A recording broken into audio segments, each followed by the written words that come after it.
Welcome to Divorce Thrive. My name is Wendy Rovers. I'm a certified divorce coach, your thinking partner, and today we're going to talk about all things money. Welcome, the one, the only, John Baynham. Hi. Well, my name is John Baynham, and I appreciate you coming to ask me to talk today.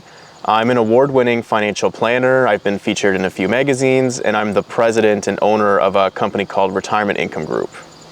Awesome. It's so great to have you here today. I mean, divorce is a stressful time, and what I'd like to talk to you all about is what are you supposed to be thinking about? Budgeting, insurance, spousal support, child support. There's so much to it. So let's get after it. Let's do it. All right. We met what 3 years ago? Yeah, I think it's been 3 years now. 3 years ago. Yeah, and so listen, it's better off if you get this right early, because 3 years ago was when I started to figure it out. So that's a little late, but better late than never. I met John. He's helped me work through my financial stuff. Got a little plan. Things are rolling along okay now. What do you think is important for someone going through divorce when it comes to their money? Yeah, well, I think the first thing is you want to paint a picture of your financial situation. So you want to look at what's called maybe a net worth statement, which is a list of all of your assets, all of the liabilities of the whole family, right, of your current family. You also want to look at your budget and your cash flow, what are your expenses every month? Because when you're going through divorce and you're going through a transition, a lot of things are going to change. You're going to be going from a double income to a single income. You're going to need to review your expenses and how that's all going to work. Like you mentioned, there's support payments, but then also the division of assets. And it's important to know what the assets are and the liabilities when you're going to go through that whole process with a lawyer, with a financial planner or advisor, whomever you're using to get advice in this scenario. What would be, okay, that sounds like a lot. What would be the best place to start? Well, I know that it can be a very sensitive time. Mm-hmm. So I would start with, making a list of all the assets, all of your investment accounts. Do you own any properties together? Which one's your principal residence? Because all of that's going to be very important. Then I would also look at your budget and your cash flow. If you need help with that, I would look at hiring a financial planner, but you need to use a different one than who you're currently using now. It can be a huge conflict of interest for both you and your potential ex-spouse to use the same planner. I would be highly advised for you to look and find somebody else to help you manage those things. And someone can actually prepare these statements for you, but it's good to understand kind of where you are today before making that decision. And someone can kind of help you work through and say, what is it going to look like actually if you go through with this separation and this divorce? Mm-hmm. So I'd say if you don't know where to start, it's great to get some help. And you also want to understand that it's a conflict of interest for you to continue working with the same financial planner that you have in the relationship, both for you and that financial planner. It's not a good idea for one financial planner to be working with both parties. So either you need to find somebody else or your spouse needs to find somebody else to work with. Mm-hmm. And it also can be good as well to find somebody else yourself if you don't want to let that person know if they have a great relationship with your spouse or something. So you're not putting them in an awkward situation. Now, if I was thinking about divorce or transitioning through divorce, kind of trying to get my money stuff organized, how would I choose a financial planner? Like, where do I even start with that? Yeah. So first off, not all financial advisors are created equal. To get started in the industry, it's only a weekend course. So you want to look at what are the person's qualifications? Do they have any designations? Some financial planners actually have specific designations for dealing with divorce.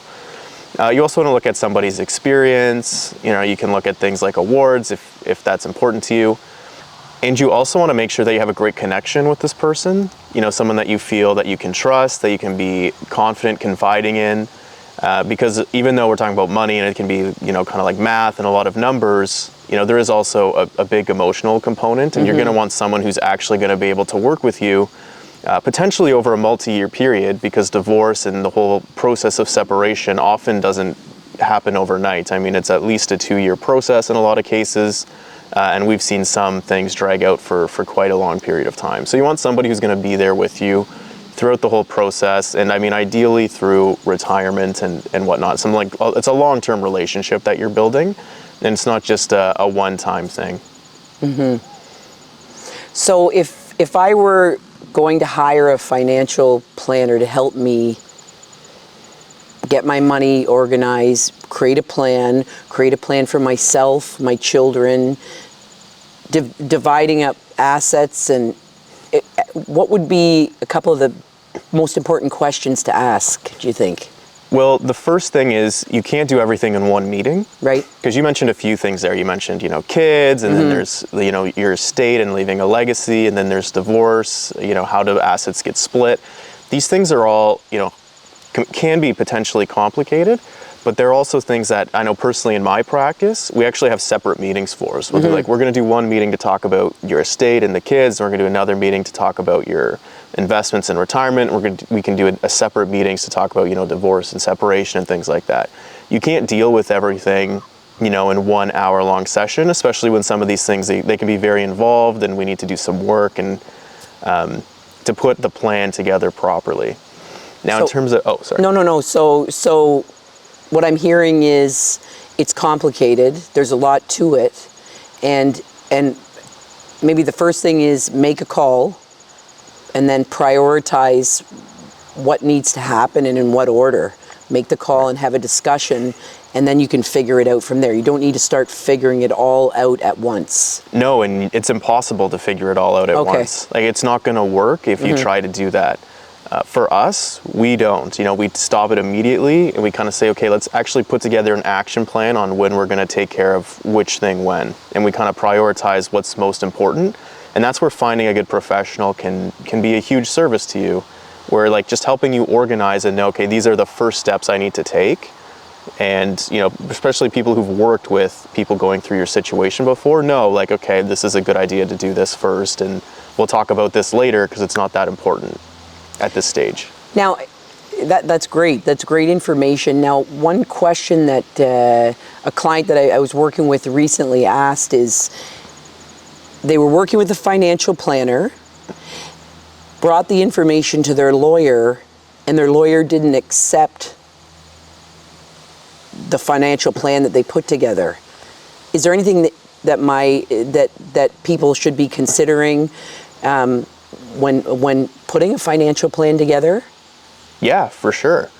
You want to look at, so there's a couple things with that question, is that the separation law, or the laws that, around divorce and separation, they vary provincially. So every province is a little different, especially on the division of assets and pensions and things like that.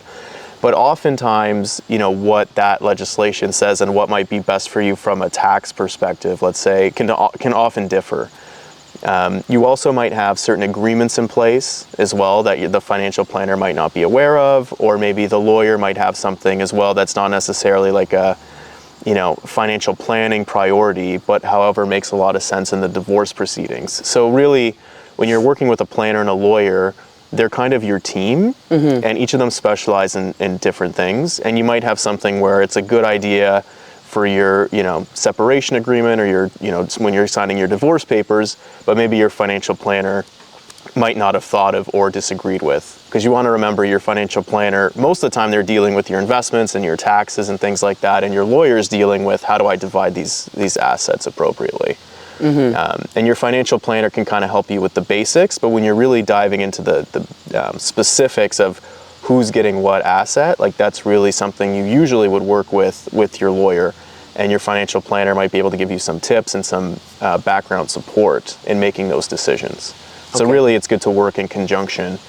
And I've had some situations where, maybe you have an income producing asset like a rental property, and the other spouse has a pension, and there's all these things commingled. It's kind of okay, which asset should you take, or kind of how are you going to negotiate these things, and how can they help you produce an income now throughout retirement? And maybe they can provide some insight on maybe which things or how you should split some stuff just from your financial plan perspective. But your lawyer is going to do a deep dive into what actually is legally viable in that proceedings. I hope that I've inspired you to be the best person that you can be. Know that you're worthy, you're loved. And if you like what you're listening to, or you know someone who could benefit from listening to this, send it to them. Subscribe below, like, follow. Thanks for being here with me today.